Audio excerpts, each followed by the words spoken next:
السلام عليكم ورحمة الله تعالى وبركاته. الحمد لله رب العالمين، والعاقبة للمتقين، والصلاة والسلام على رسوله أشرف الأنبياء سيد المرسلين وعلى آله وأصحابه أجمعين. أما بعد، فقد قال الله تعالى في محكم تنزيل والفرقان العظيم: فأعوذ بالله من الشيطان الرجيم، بفضل بسم الله الرحمن الرحيم. لا تثريب عليكم اليوم يغفر الله لكم وهو أرحم الراحمين.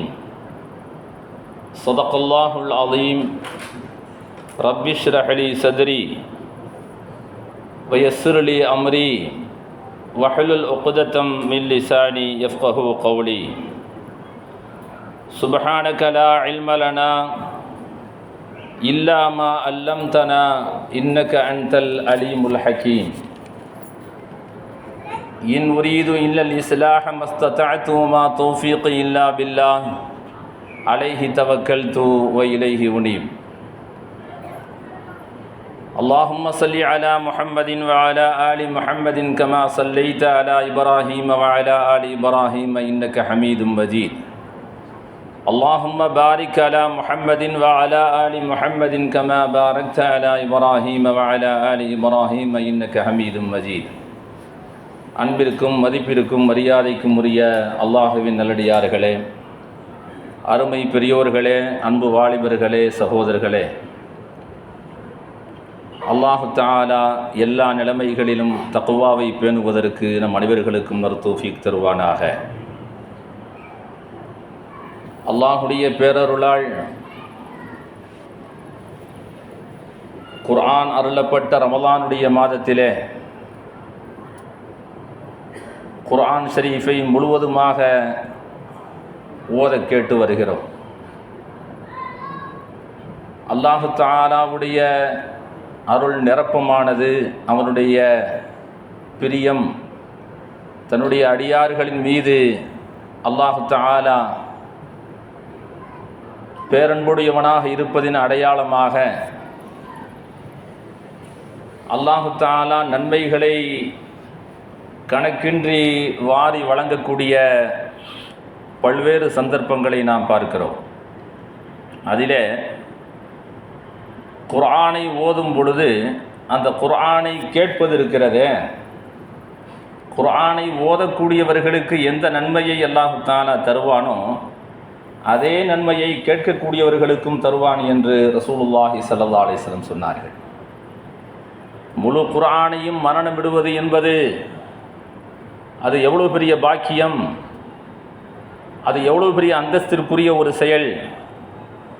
அதற்காக வேண்டி எவ்வளவு மெனக்கட வேண்டியது இருக்கிறது, எவ்வளவு அர்ப்பணிப்புகள் இருக்கிறது, எவ்வளவு தியாகத்திற்கு பின்பாக அந்த குர்ஆனை மனப்பாடமாக மனனம் விட்டு தொழுகையில் அதை சமர்ப்பிப்பது என்று சொன்னால், தொழுகை என்பது அல்லாஹுவோடு உரையாடக்கூடிய இடம், அது அல்லாஹுவோடு பேசக்கூடிய இடம். அது நாம் ஓதக்கூடிய ஒவ்வொரு ஓதுதலுக்கும் அல்லாஹு தஆலா பதில் தரக்கூடியவனாக இருக்கிறான் என்று ரசூலுல்லாஹி ஸல்லல்லாஹு அலைஹி வஸல்லம் சொல்வார்கள்.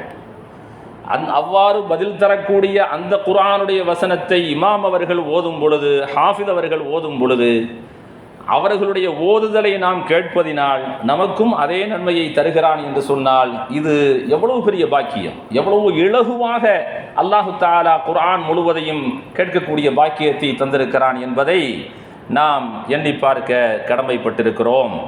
அதை எண்ணி முழு குர்ஆனையும் நான் தொழுகையிலே ஓதுவதை கேட்டுவிட வேண்டுமென்ற லட்சியத்தோடு தராவீஹ் தொழுகைகளை நாம் மிஸ் பண்ணாமல் அதை நாம் தொடர்படியாக தொழுது வருவோமேயானால் அந்த பாக்கியம் நிச்சயமாக நமக்கு கிடைக்கக்கூடியதாக இருக்கிறது. 1க்கு 100 சாதாரணமாக ரமலானுடைய மாதத்திலே அதற்கு கணக்கில்லை. அல்லாஹு தஆலா அவ்வளவு பெரிய பாக்கியத்தை வைத்திருக்கிறான் என்பதை இந்த நேரத்திலே நாம் நினைவு கூற வேண்டும். அன்பானவர்களே, அல்லாஹு தஆலா அருள்மறை குர்ஆனிலே சூரத்துல் யூசுப் என்ற ஒரு நீண்ட அத்தியாயத்தை அருளியிருக்கிறார். குர்ஆனிலே 25 நபிமார்களுடைய வரலாறு சொல்லப்பட்டிருக்கிறது. இந்த உலகத்திற்கு வந்த நபிமார்கள் எத்தனை பேர்? 1,24,000 பேர் வந்தார்கள். 1,24,000 நபிமார்களையும் குர்ஆனில் அல்லாஹு தஆலா சொல்வதாக இருந்தால், வரலாறுகளை சொல்வதாக இருந்தால் அது எவ்வளவு கஷ்டமானது. ஆகவே குர்ஆனிலேயே அல்லாஹு தஆலா 25 நபிமார்களுடைய வரலாறுகளைத்தான் சொல்கிறான். சுருக்கமாக அங்கொன்றும் இங்கொன்றுமாக சில செய்திகளை சொல்கிறான். முழு வரலாறு அல்ல. முழு வரலாறு என்பது ஹதரத் யூசுப் அலைஹிஸ்ஸலாத்து வஸ்ஸலாமுடைய அவர்களுடைய ஒரு வரலாறு மட்டும்தான் சொல்கிறான். ஒரு பான சோத்துக்கு ஒரு சோறு தான் பதம் என்பதின் அடிப்படையில் அல்லாஹு தஆலா முழு நபிமார்களுடைய வரலாறுக்கும் ஒரு நபியினுடைய வரலாறை அல்லாஹு தஆலா முழுவதுமாக கூறி, இவருடைய இந்த வரலாற்றின் மூலமாக அறிவுடையவர்களுக்கு சிறந்த பாடம் இருக்கிறது என்றுதான் இந்த அத்தியாயத்தை அல்லாஹு தஆலா நிறைவு செய்கிறார். அப்பேற்பட்ட வரலாறு குர்ஆனிலே அதிகமாக நபிமார்களை பற்றி பேசப்பட்ட இடங்களை நாம் பார்ப்போமேயானால் ஹதரத் மூசா அலைஹிஸ்ஸலாம் பனி இஸ்ராயீல்கள் யூதர்களை பற்றி அதிகமாக பேசுகிறான். ஹதரத் மூசா அலைஹிஸ்ஸலாத்து வஸ்ஸலாமுடைய வரலாறு குர்ஆனிலே நிரம்ப இடங்களிலே சொல்லப்பட்டிருக்கிறது. அதற்கு அடுத்தபடியாக ஹதரத் ஆதம் அலைஹிஸ்ஸலாத்து வஸ்ஸலாம் அவர்களை குறித்து நிரம்ப இடங்களிலே அல்லாஹு தஆலா பேசியிருக்கிறான். அல்லாஹு தஆலா ஹதரத் யூசுப் அலைஹிஸ்ஸலாம், ஹதரத் மூசா அலைஹிஸ்ஸலாம், ஹதரத் சுலைமான் அலைஹிஸ்ஸலாம், குர்ஆனிலே கூறப்பட்ட ஏராளமான நபிமார்கள். இந்த நபிமார்கள் எல்லாம் எந்த வழித்தோன்றலிலே வருகிறார்கள் என்று சொன்னால் ஹதரத் யாக்கூப் அலைஹிஸ்ஸலாம் அவர்களுடைய சந்ததியிலே பனி இஸ்ராயீல்கள் என்று சொல்லப்படும். யாக்கூப் அலைஹிஸ்ஸலாம் யார்? இஸ்ஹாக் அலைஹிஸ்ஸலாத்துடைய மகன். இஸ்ஹாக் அலைஹிஸ்ஸலாம் யார்? இப்ராஹிம் அலைஹிஸ்ஸலாத்து வஸ்ஸலாம் உடைய மகன். இப்ராஹிம் அலைஹிஸ்ஸலாத்து வஸ்ஸலாம் அவர்களுக்கு சாராவின் மூலமாக பிறந்த குழந்தை ஹதரத் இஸ்ஹாக் அலைஹிஸ்ஸலாம். ஹதரத் ஹாஜரா அவர்களின் மூலமாக இப்ராஹிம் அலைஹிஸ்ஸலாத்து வஸ்ஸலாம் அவர்களுக்கு இரண்டாவதாக, சாரா அம்மாவுக்கு குழந்தைகள் இல்லாமல் இருக்கவே இரண்டாவதாக திருமணம் முடிக்கப்பட்டவர்கள் தான் ஹாஜரா. ஹாஜராவுக்கு தான் முதல்ல குழந்தை பிறந்தது. அவர்கள் பெயர் ஹதரத் இஸ்மாயில் அலைஹிஸ்ஸலாத்து வஸ்ஸலாம் அவர்கள். இஸ்மாயில் அலைஹிஸ்ஸலாத்து வஸ்ஸலாமுடைய வழித்தோன்றல்களிலே அல்லாஹு தஆலா அன்னலம் பெருமானார் முஹம்மது ஸல்லல்லாஹு அலைஹி வஸல்லம் அன்னவர்களை பிறக்கச் செய்தார். ஆனால் ஹதரத் இஸ்ஹாக் அலைஹிஸ்ஸலாத்து இப்ராஹிம் அலைஹிஸ்ஸலாத்துடைய மகன் இஸ்ஹாக் அலைஹிஸ்ஸலாத்து வஸ்ஸலாம் அவர்களின் மூலமாக பல்லாயிரக்கணக்கான நபிமார்களை அல்லாஹு தஆலா வெளிப்படுத்தினார். அது பெரும் பாக்கியமாக அல்லாஹு தஆலா குர்ஆனிலேயே சொல்லி காட்டுகிறார். அத்தகு பாக்கியங்களிலே உள்ள நபிமார்களுடைய அந்த வரிசையிலே வந்த பனி இஸ்ராயீல்களுடைய வழித்தோன்றல்களில் ஹதரத் இப்ராஹிம், இஸ்ஹாக், யாக்கூப் அவர்கள் அலைஹிமுஸ்ஸலாம் இவர்களுக்கு பின்பாக யாக்கூப் அலைஹிஸ்ஸலாத்து வஸ்ஸலாம் அவர்களுக்கு 12 பிள்ளைகள். 12 பிள்ளைகளில் 11வது பிள்ளை ஹதரத் யூசுப் அலைஹிஸ்ஸலாம். இதற்கு முந்திய மனைவியர்களுக்கு பிறந்தவர்கள் 10 நபர்கள். 11வது பிறந்தது மறுதாரத்திற்கு பிறந்தவர் ஹதரத் யூசுப் அலைஹிஸ்ஸலாம். அந்த தாரத்தினுடைய வழியிலே பிறந்தவர் தான் புனியாமீன் என்று சொல்லக்கூடிய அவருடைய யூசுப் அலைஹிஸ்ஸலாத்துடைய சகோதரர். இங்கே 2 பேர் கடைக்குட்டிகள், மூத்தவர்கள் 10 நபர்கள் இருந்தார்கள். இவர்களுடைய வரலாறை தான் அல்லாஹு தஆலா சூரத்துல் யூசுப் என்ற அத்தியாயமாக குர்ஆனிலே அல்லாஹு தஆலா நீண்ட வரலாறாக சொல்லித் தருகிறான். ஒவ்வொரு வசனத்திலும் ஒவ்வொரு மிகப்பெரிய வியாக்கியானம், மிகப்பெரிய தஃப்சீர்கள் இருக்கிறது. அல்லாஹு தஆலா நஹனு அஹ்ஸனுல் கஸஸ், நாம் உங்களுக்கு அழகான வரலாறை சொல்லித் தருகிறோம் என்று ஹதரத் யூசுப் அலைஹிஸ்ஸலாத்து வஸ்ஸலாம் உடைய வரலாறை அல்லாஹு தஆலா சொல்லித் தருகிறார். இந்த வரலாறு என்பது அவர்களுடைய பிறந்த நாள் முதல், பிறந்தது முதல், அதற்கு பின்பாக அவருடைய வாழ்நாளுடைய ஒவ்வொரு கட்டங்களுமாக அல்லாஹு தஆலா சொல்லி தந்து இறுதி கட்டம் வரையிலும் அல்லாஹு தஆலா சொல்லி முடிக்கிறான். அந்த இறுதி கட்டத்திலே சொல்லி முடிக்கும் பொழுது எல்லாம் வெற்றி செய்திகளாகவே அல்லாஹு தஆலா சொல்லி முடிக்கிறான். அல்லாஹ்வுக்காக வேண்டி சோதனைகளை தாங்கிக் கொண்டால் அவர்களுடைய வாழ்வு என்பது இறுதியிலே வெற்றியாகத்தான் முடியும் என்பதற்கு ஒரு மிகப்பெரிய சான்றாக அல்லாஹ்வுக்காக வேண்டி பொறுமை கொண்டு வாழ்ந்தால், அந்த பொறுமையை அல்லாஹு தாலா உங்களுக்கு வீணடிப்பதில்லை. அதனால் அல்லாஹு தாலா சிறந்த வெற்றியை உங்களுக்கு தருவான் என்பதற்கு சான்றாக இந்த வரலாறை அல்லாஹு தாலா சொல்லித் தருகிறான். இதில் முதல்ல இந்த செய்தி யாருக்குன்னா ரசூலுல்லாஹி ஸல்லல்லாஹு அலைஹி வஸல்லம் அவர்களுக்கு தான். ரசூலுல்லாவுடைய அந்த வாழ்க்கையை நம்ம அப்படியே வரலாறை படிச்சுட்டே வந்தோம்னு சொன்னால், யூசுப் அலைஹிஸ்ஸலாத்து வஸ்ஸலாம் அவர்கள் தனி மனிதராக இருந்து என்னென்ன வேதனைகள், எவ்வளவு பெரிய துன்பங்களை எல்லாம் அனுபவித்தார்களோ அது போன்ற துன்பங்கள் எல்லாம் நபிகள் நாயகம் ஸல்லல்லாஹு அலைஹி வஸல்லம் அவர்களுக்கும் வந்தது. நபிகள் நாயகம் ஸல்லல்லாஹு அலைஹி வஸல்லம் அவர்கள் அப்படியே பொறுமை காத்து அவர்களுடைய நற்குணத்தின் மூலமாக அவர்கள் அவைகளை எல்லாம் ஒவ்வொன்றையும் ஒவ்வொரு வேதனைகளையும் சாதனைகளாக ஆக்கி கொண்டு அப்படியே கடந்து சென்ற பொழுது இறுதியிலே அவர்களுடைய மார்க்கம் வெற்றிக்குரிய மார்க்கமாக அல்லாஹு தஆலா ஆக்கி தந்தான் என்பதை இந்த வரலாறோடு அப்படியே நேரடியாக சம்பந்தப்படுத்தி பார்த்தால் நமக்கு மிகச் சரியாக இரண்டும் ஒன்றாக பொருந்துவதை நாம் பார்க்கலாம். ஹஜ்ரத் யூசுப் அலைஹிஸ்ஸலாத்து வஸ்ஸலாம் அவர்களை அவங்க மீது அவர்களுக்கு 11ஆவதாக பிறந்த இந்த குழந்தையின் மீது மூத்த சகோதரர்கள் 11 பேரும் பொறாமைப்பட்டார்கள். ஏனென்றால் அந்த 11ஆவது குழந்தையின் மீது அதிக பாசம் ஹஜ்ரத் யாக்கூப் அலைஹிஸ்ஸலாத்து வஸ்ஸலாம் அவர்களுக்கு இருந்தது. பொதுவாகவே அதிக பாசம் இருப்பது என்பது அது பிழை அல்ல. ரசூலுல்லாஹி ஸல்லல்லாஹு அலைஹி வஸல்லம் சொல்வார்கள், குழந்தைகள் மீது ஒருவர் மீது அதிக பாசம் கொள்வதுங்கிறது சரி, அது இயற்கையானது. ஆனால் அவர்களுக்கு கொடுக்கக்கூடிய அன்பளிப்புகளிலே, அவர்களுக்கு வழங்கக்கூடிய உரிமைகளிலே, அவர்களை பேணி பாதுகாப்பதிலே நாம் ஏற்றத்தாழ்வுகள் காட்டக்கூடாது என்றுதான் ரசூலுல்லாஹி ஸல்லல்லாஹு அலைஹி வஸல்லம் இந்த உம்மத்தினர்களை வழிநடத்தினார்கள். ஹஜ்ரத் யூசுப் அலைஹிஸ்ஸலாத்து வஸ்ஸலாம் அவர்கள் மீது அதிக பாசம் வந்ததற்கு ஒரு காரணம் என்னவென்று சொன்னால், தனக்கடுத்து அந்த நுபுவத்தை தாங்கி நிற்கக்கூடிய பேரொளி என்பது ஹஜ்ரத் யூசுப் அலைஹிஸ்ஸலாத்து வஸ்ஸலாம் அவர்களுக்குத்தான் வருகிறது. ஒவ்வொரு நபிமார்களுக்கும் பல குழந்தைகள் பிறந்திருப்பார்கள், பல சந்ததிகள் இருப்பார்கள், பல குழந்தைகளை அவர்கள் ஈன்றெடுத்திருந்தாலும் அதிலே ஒருவருக்குத்தான் நுபுவத்தினுடைய அந்த தொடர் என்பது வரும். அந்த முறையிலே ஹஜ்ரத் யூசுப் அலைஹிஸ்ஸலாத்து வஸ்ஸலாம் இடத்திலே நுபுவத்து தாங்கி இருந்ததின் காரணமாக அவர்களை ஹஜ்ரத் யாக்கூப் அலைஹிஸ்ஸலாத்து வஸ்ஸலாம் அவர்கள் அதிகமாக நேசித்தார்கள். துனியாவை பொறுத்த வரைக்கும் எதை அதிகமாக நேசிக்கிறோமோ அங்கே சோதனை வந்துடும். அல்லாஹு தஆலா அவருடைய திட்டத்திலே ஏற்பாட்டிலே உள்ளது.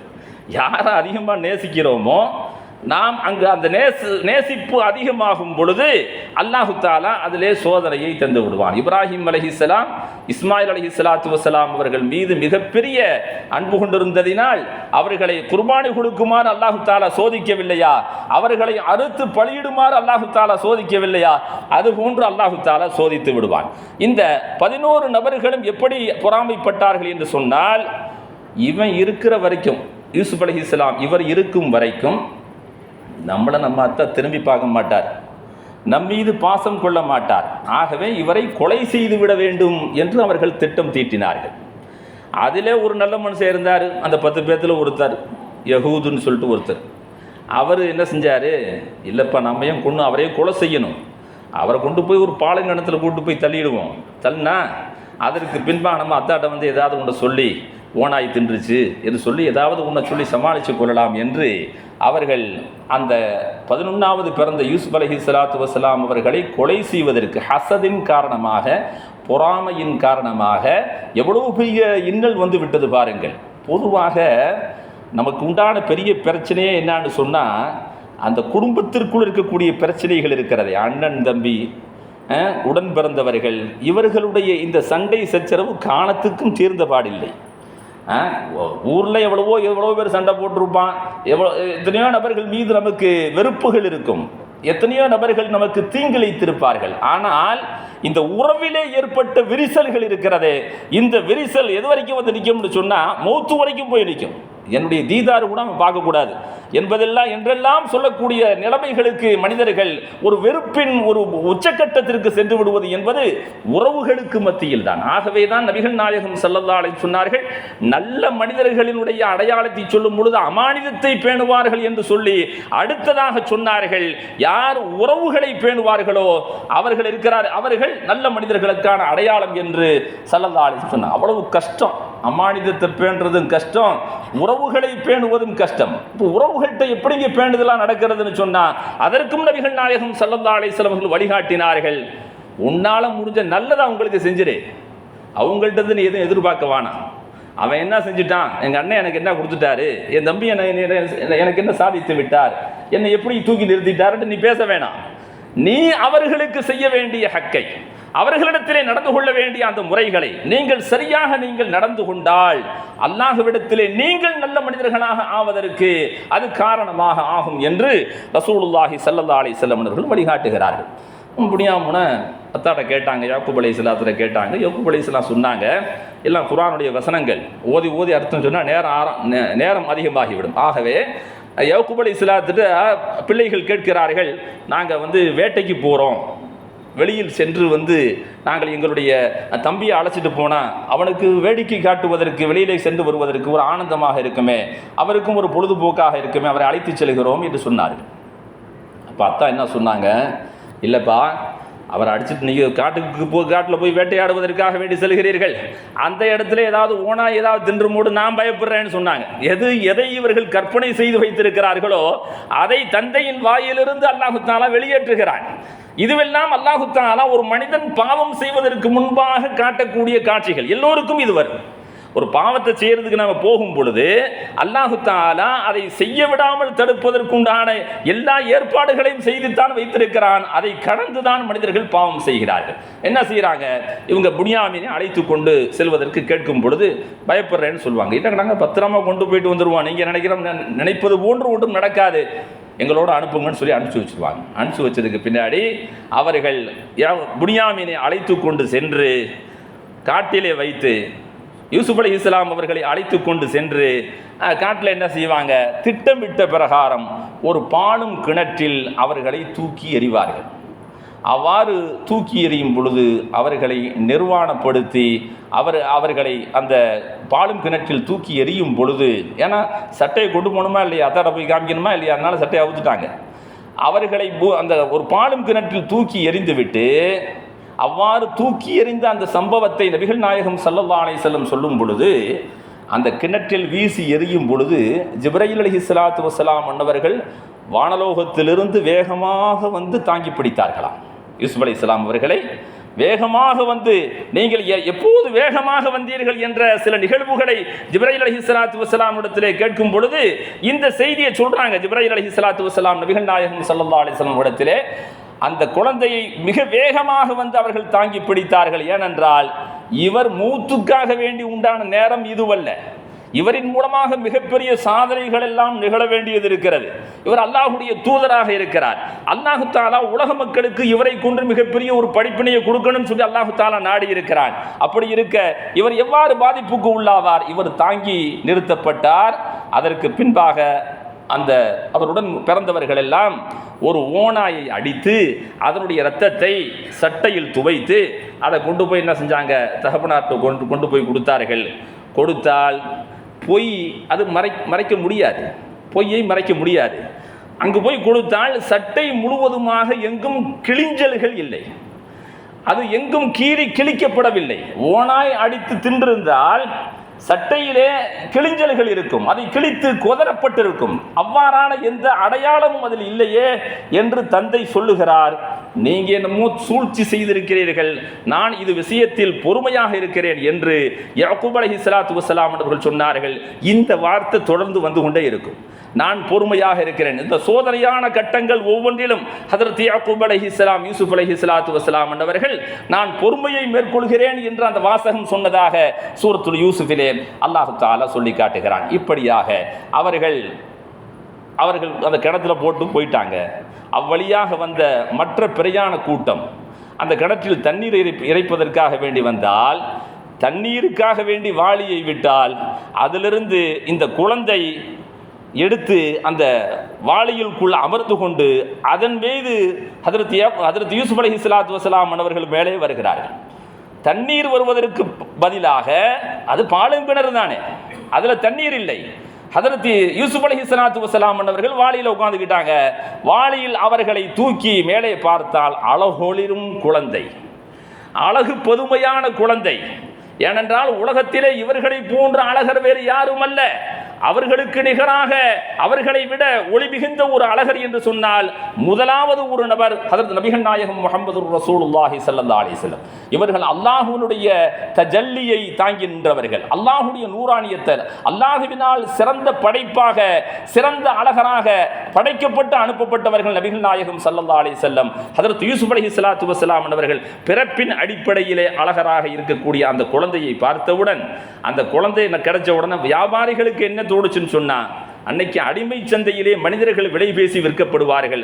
அந்த முறையில் இன்னைக்கு நல்ல ஒரு விற்பனைக்குரிய ஒரு சிறுவன் கிடைத்திருக்கிறான் என்று எண்ணி அந்த குழந்தையை கொண்டு போய் நல்ல அலங்காரம் பண்ணி அவரை சந்தையில் வைத்து விற்பதற்கு தயாரானார்கள். எகிப்தினுடைய உணவு அதிகாரியாக இருக்கக்கூடிய அந்த அதிகாரி அங்கே வருகிறார். அவர் பல்கீசுடைய ஜுலைஹாவுடைய கணவர். ஜுலைஹாவுடைய கணவர் அன்றைய எகிப்தினுடைய பொருளாதார அதிகாரி. அவர் அதற்காக வேண்டி நியமிக்கப்பட்ட மந்திரியாக இருக்கக்கூடியவர் அங்கே வருகிறார்.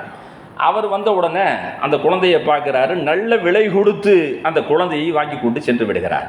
சென்று விட்டு ஜுலைஹாவிடத்திலே சொல்கிறார், நமக்கு தான் குழந்தை இல்லையே, இந்த குழந்தையை நாம் வளர்ப்போம் என்று சொன்னார். அவர்கள் வளர்த்தார்கள்.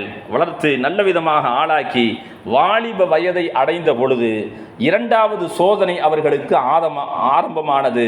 ஜுலைஹா அலைஹிஸ்ஸலாம் அவர்களுக்கு யூசுப் அலைஹிஸ்ஸலாத்து வஸ்ஸலாம் அவர்களின் மீது காதல் ஏற்பட்டது. அவர்கள் எப்படியாவது அடைந்து விட வேண்டும் என்று யூசுப் அலைஹிஸ்ஸலாத்து வஸ்ஸலாம் அவர்கள் அடைந்து கொள்வதற்காக வேண்டி முயன்றார்கள். அந்த விஷயம் இருக்கிறது, அது சம்பந்தமான அந்த வரலாறு இருக்கிறது, அது ஒரு தனி வரலாறாக அது சென்று கொண்டிருக்கிறது. நான் சொல்ல வருவதற்குரிய விஷயம் என்னவென்று சொன்னால், இந்த 11 நபர்கள், இந்த 10 நபர்கள் தன்னுடன் பிறந்தவர்கள் எல்லாம் தன்னுடன் பிறந்தவர்கள் கணத்துல தூக்கி போட்டாங்களா இல்லையா? இந்த 10 நபர்களுக்கு அல்லாஹு தஆலா எப்படியான பாடத்தை தந்தான் என்பதுதான் நான் சொல்ல வந்த விஷயமாக இருக்கிறது. அவங்க என்ன செய்யறாங்க, ஹஜ்ரத் யூசுப் அலைஹிஸ்ஸலாத்து வஸ்ஸலாம் அவர்கள் அங்கே வளர்ந்தார்கள். அங்கு பலவிதமான சோதனைகளுக்கு உள்ளாக்கப்பட்டு குற்றம் சாட்டப்பட்டு அவர்கள் ஜெயிலிலே போடப்பட்டு அதற்கு பின்பாக நிரபராதி என்று அவர்கள் நிரூபிக்கப்பட்டதற்கு பின்பாக ஹஜ்ரத் யூசுப் அலைஹிஸ்ஸலாத்து வஸ்ஸலாம் அவர்களுக்கு உணவு மந்திரி ஜுலைஹாவுடைய கணவர் எந்த பொறுப்பிலே இருந்தாரோ அந்த பொறுப்பு ஹஜ்ரத் யூசுப் அலைஹிஸ்ஸலாத்து வஸ்ஸலாம் அவர்களுக்கு வழங்கப்பட்டது. பொதுவாக பொறுப்பை குறித்து சொல்லும் பொழுது கூட ரசூலுல்லாஹி ஸல்லல்லாஹு அலைஹி வஸல்லம் சொல்வார்கள், பொறுப்பை கேட்டு பெறலாமா? பொறுப்பை கேட்டு பெறலாம். அதை யார் சரியாக நடத்த முடியும் என்ற தைரியம் இருக்கிறதோ, யார் அதற்காக வேண்டி உண்டான ஆளுமை திறனுள்ளவர்களாக இருக்கிறார்களோ அவர்கள் பொறுப்பை கேட்பதிலே குற்றமில்லை.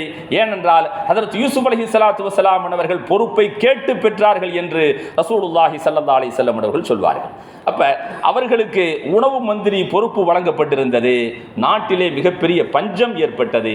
பஞ்சம் ஏற்பட்ட சந்தர்ப்பத்திலே மக்கள் எல்லாம் தங்களுடைய வாழ்வாதாரத்தை உணவு தேவையை பூர்த்தி செய்து கொள்வதற்காக அரசாங்கத்தை அணுகிய பொழுது இந்த 10 நபர்களும் இங்கு வந்து உணவு தேவைக்காக வேண்டி உணவு தானியங்களை பெற்றுக்கொள்வதற்காக வேண்டி வருவார்கள். அவர்களை ஹஜ்ரத் யூசுப் அலைஹிஸ்ஸலாத்து வஸ்ஸலாம் அவர்கள் விளங்கிக் கொள்வார்கள். நம்முடன் பிறந்த சகோதரர்கள் தான் இவர்கள் என்று அவர்களுக்கு அறியும் பாக்கியத்தை அல்லாஹு தஆலா தருவான். நீங்கள்லாம் யாருன்னு கேட்பாங்க. இன்னாருடைய மகன் சொல்வாங்க. யாக்கூப் அலைஹிஸ்ஸலாத்துடைய மக்கள் தான் நான் என்று சொல்வார்கள். என்ன தெரிகிறதா நான் யார் என்று ஹஜ்ரத் யூசுப் அலைஹிஸ்ஸலாம் அவர்கள் தங்களை குறித்து அறிமுகம் செய்து பல கட்டங்களுக்கு பின்பாக தன்னை அவர்கள் தெரிவிப்பார்கள். ஹஜ்ரத் யூசுப் அலைஹிஸ்ஸலாத்து வஸ்ஸலாம் அவர்கள் தன்னுடைய தந்தையை குறித்து விசாரிப்பார்கள். அந்த தந்தை கண் பார்வையற்றவராக யூசுஃபை இழந்த காலத்திலிருந்து அவரை ஓனாய் பிடிச்சி சாப்பிட்டுருச்சு.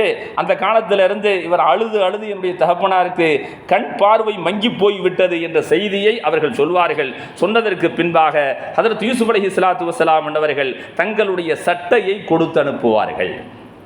அந்த சட்டையை கொண்டு அவர்களுடைய முகத்திலே நீங்கள் போய் போடுங்கள், போட்ட உடனேயே அவருக்கு கண் பார்வை கிடைக்கும் என்று ஹஜ்ரத் யூசுப் அலைஹிஸ்ஸலாத்து வஸ்ஸலாம் அவர்கள் சொல்வார்கள். அந்த சட்டையில் என்னங்க அவ்வளவு பெரிய மர்மம் இருந்தது? சட்டையை கொண்டு போய் போடுவதனால் ஒருவருக்கு கண் பார்வை கிடைக்கும் என்ற அதிசயம் உலகத்திலே வேறெங்கும் இல்லையே. இங்கு மட்டும் அல்லாஹு தஆலா குர்ஆனிலே சட்டையை கொண்டு போய் தன்னுடைய தகப்பனாருடைய முகத்திலே போட்டால் அவர்களுக்கு கண் பார்வை கிடைக்கும் என்ற செய்தியை ஹஜ்ரத் யூசுப் அலைஹிஸ்ஸலாத்து வஸ்ஸலாம் அவர்கள் சொன்னார்கள் என்று சொன்னால் அந்த சட்டை அது துனியாவில் தயாரிக்கப்பட்ட சட்டை அல்ல. அல்லாஹு தஆலா சொர்க்கலோகத்திலிருந்து அந்த சட்டையை அனுப்பினான். அந்த சட்டை ஹதரத் இப்ராஹிம் அலைஹிஸ்ஸலாத்து வஸ்ஸலாமுடைய காலம் தொடுத்து அவருடைய சந்ததியிலே ஒவ்வொருவருக்காக மாறி வந்தது அந்த சட்டை.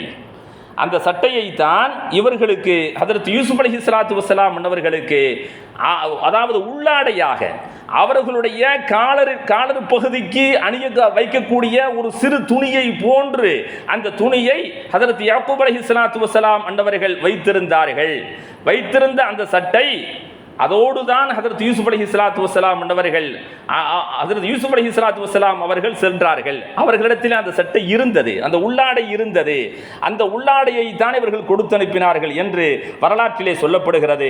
அந்த சட்டையை கொண்டு போய் கொடுத்ததற்கு பின்பாக அவருடைய முகத்திலே போட்ட உடனேயே, போடுவதற்கு முன்பாகவே அல்லாஹு தஆலா அதனுடைய வாடையை நுகரச் செய்தான். என்னுடைய மகன் யூசுஃபினுடைய வாடை எனக்கு அடிக்கிறதே, வாடை எனக்கு வருகிறதே என்று ஹதரத் யாக்கூப் அலைஹிஸ்ஸலாத்து வஸ்ஸலாம் அவர்கள் சொல்வார்கள். அவருடைய முகத்திலே போட்டவுடனே அவர்களுக்கு அல்லாஹு தஆலா பார்வையை தருவான், மீண்டு வருவார்கள். தன் தந்தையையும் தாயையும் அழைத்து கொண்டு அவர்களோடு பிறந்த புனியாமின் முன்பே அழைத்து வரப்பட்டிருப்பார். 12 சகோதரர்களும் வந்திருப்பார்கள். அப்போது இவர்கள் செய்த குற்றத்திற்காக வேண்டி பிராயச்சித்தம் தேடுவார்கள்.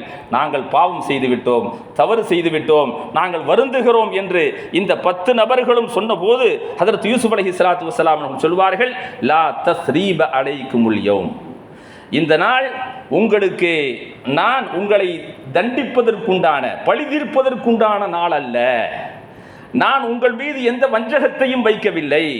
நான் உங்களை மன்னித்து விட்டேன். அல்லாஹ் உங்களை மன்னிப்பானாக, யக்ஃபிருல்லாஹு லக்கும், அல்லாஹ் உங்களை மன்னிப்பானாக என்று ஹதரத் யூசுப் அலைஹிஸ்ஸலாத்து வஸ்ஸலாம் அவர்களுக்கு சொன்ன அந்த விஷயத்தை நபிகள் நாயகம் ஸல்லல்லாஹு அலைஹி வஸல்லம் அவர்கள் எப்போது நினைவு கூறுகிறார்கள் என்றால், அவர்கள் ஃபத்ஹு மக்காவின் பொழுது அந்த மக்களுக்கு அறிவிக்கிறார்கள், லா தஸ்ரீப அலைக்குமுல் யௌம், இந்த நாள் மன்னிப்பின் நாள்.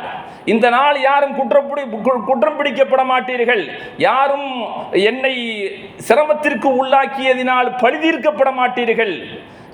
இந்த நாள் நன்மையின் நாள், இந்த நாள் வெற்றியின் நாள், இந்த நாள் உங்களுக்கு நலவு செய்யக்கூடிய நாள் என்று கூறி நபிகள் நாயகம் ஸல்லல்லாஹு அலைஹி வஸல்லம் அவர்கள் ஃபத்ஹு மக்காவிலே சொன்ன அந்த வார்த்தையும் ஹதரத் யூசுப் அலைஹிஸ்ஸலாத்து வஸ்ஸலாம் அவர்கள் சொன்ன அந்த வார்த்தையும் ஒரே வார்த்தை. இப்படியாக ஹதரத் யூசுப் அலைஹிஸ்ஸலாத்து வஸ்ஸலாம் அவர்கள் அந்த 10 நபர்களையும் மன்னித்தார்கள்.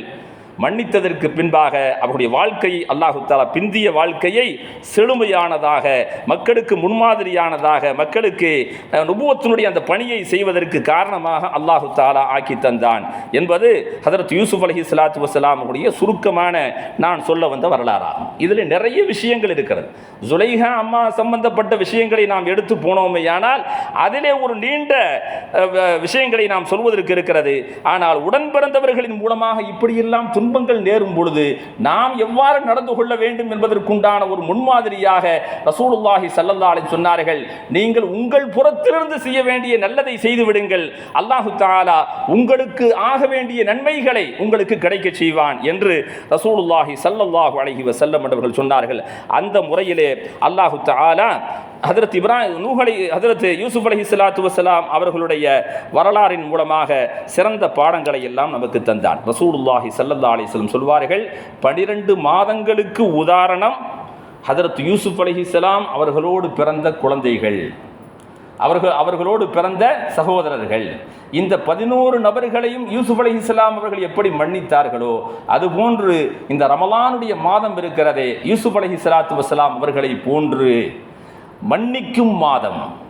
இம்மாதம் யூசுப் அலைஹிஸ்ஸலாத்து வஸ்ஸலாம் அவர்களை உதாரணப்படுத்தக்கூடிய மாதம் என்று நபிகள் நாயகம் ஸல்லல்லாஹு அலைஹி வஸல்லம் அந்த சொற்றொடரை நாம் பார்க்கிறோம். அதோடு மட்டுமல்லாமல் பொதுவாக இவ்வளவு விஷயங்கள் நடந்ததற்கு பின்பாக யூசுப் அலைஹிஸ்ஸலாம் யாக்கூப் அலைஹிஸ்ஸலாம் சந்திச்சதுக்கு பின்னாடி அத்தாட்டமாக கேட்பாரு, நீங்கள் ஒரு நபியாக இருக்கிறீங்களே, யாக்கூப் அலைஹிஸ்ஸலாத்தில் கேட்குறாங்க யூசுப் அலைஹிஸ்ஸலாம், நீங்கள் ஒரு நபியாக இருந்துக்கிட்டு உங்கள் குழந்தைய எல்லாம் அழைச்சிட்டு போயிட்டான், கடத்தி உங்களுடைய குழந்தைகள் உங்களை விட்டு பிரிக்கப்பட்டு விட்டது, என்னையும் உங்களையும் அல்லாஹ் தஆலா பிரித்து விட்டான். இப்போ நீங்கள் யார்கிட்ட பொறுப்பு சாட்டி நிற்கணும்? எதை நீங்கள் பொருந்தி கொண்டு நிற்க வேண்டும்? இப்ராஹிம் அலைஹிஸ்ஸலாத்து வஸ்ஸலாம் அவர்கள் இஸ்மாயில் அலைஹிஸ்ஸலாத்தை அறுத்து பழியிடுங்கன்னு சொன்னவொன்னே அறுத்து பழிகிறதுக்கு உடனே தயாரானாங்கல்ல. அல்லாஹ்வுக்காக வேண்டி இது காலலஹு ரப்புஹு அஸ்லிம் கால அஸ்லம்து லிரப்பில் ஆலமீன், இப்ராஹீமை கட்டுப்படு என்று எந்த விஷயத்தில் சொன்னாலும் உடனடியாக கட்டுப்படக்கூடியவராகத்தானே இப்ராஹிம் அலைஹிஸ்ஸலாம் அவர்கள் இருந்தார்கள், பாட்டனார் இருந்தாங்க. நீங்க மட்டும் அழுது தவிச்சிக்கலே ஏன்னு கேட்டாங்களாம். அப்ப யாக்கூப் அலைஹிஸ்ஸலாத்து வஸ்ஸலாம் அவர்கள் சொன்னார்கள், மகனே, உன்னை தூக்கிட்டு போனதிலையோ நீ காணாமல் போனதிலையோ எனக்கு பெரிய வருத்தம் ஒன்றும் இல்லை.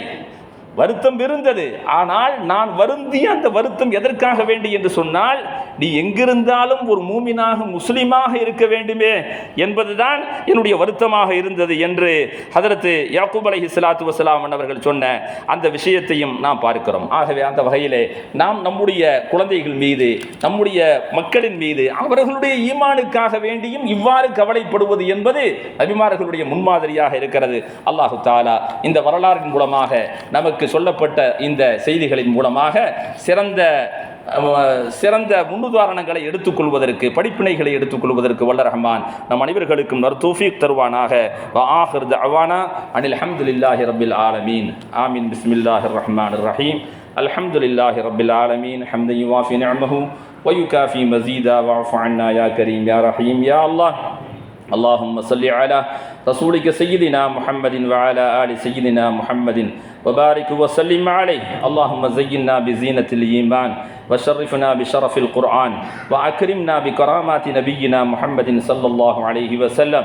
اللهم نور قلوبنا بنورك وطهر قلوبنا بنور معرفتك يا الله يا رحمن يا رحيم. اللهم يسر أمورنا ولا تعسر أمورنا. اللهم اجعل أمورنا خيرا كاملا. اللهم ارحمنا برحمتك يا أرحم الراحمين.